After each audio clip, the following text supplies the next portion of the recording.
Ce psaume n'est pas un chant de victoire immédiate. C'est une confession collective. Un regard lucide sur l'histoire d'un peuple aimé et choisi, mais souvent infidèle. À partir du verset 24, le psalmiste nous conduit dans une vérité inconfortable.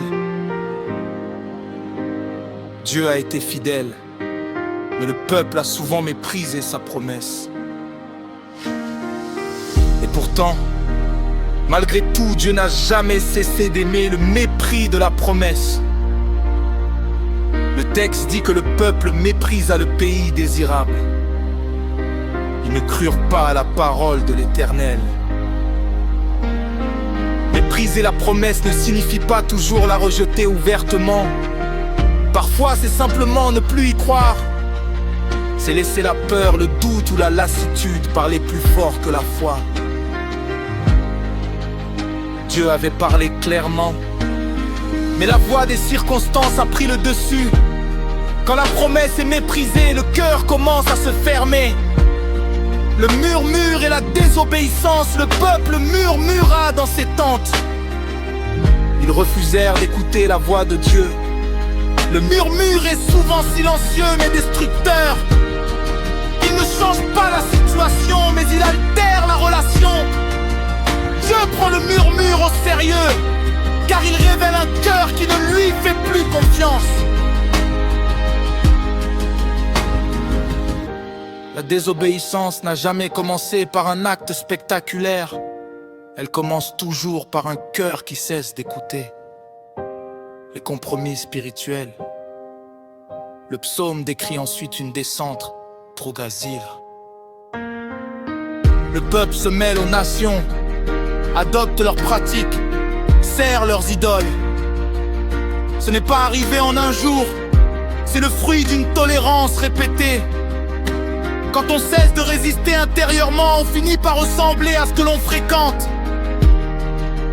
Le péché n'efface pas immédiatement l'identité, mais il l'érode lentement. Les conséquences douloureuses, Dieu les livre entre les mains de leurs ennemis. Non par plaisir, mais par justice. La discipline divine n'est jamais une vengeance, elle est une tentative de réveil. Dieu permet parfois que ce que nous avons choisi devienne ce qui nous oppresse. Mais même dans la souffrance, Dieu n'a pas retiré son regard, la prière qui change tue. Le psaume répète une phrase bouleversante. Quand ils crièrent à l'Éternel, ce cri n'était pas parfait. Il venait d'un peuple brisé, dispersé, humilié, mais Dieu entend. La prière sincère, même tardive, atteint toujours le cœur de Dieu.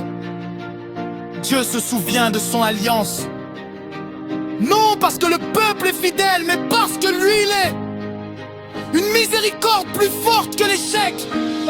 Le texte affirme que Dieu leur accorda compassion aux yeux même de ceux qui les opprimaient. La miséricorde de Dieu dépasse les circonstances. Là où l'échec semble définitif, Dieu ouvre encore une porte. Ce psaume ne minimise pas le péché. Il révèle simplement que la grâce est plus grande. Un Dieu qui rassemble encore.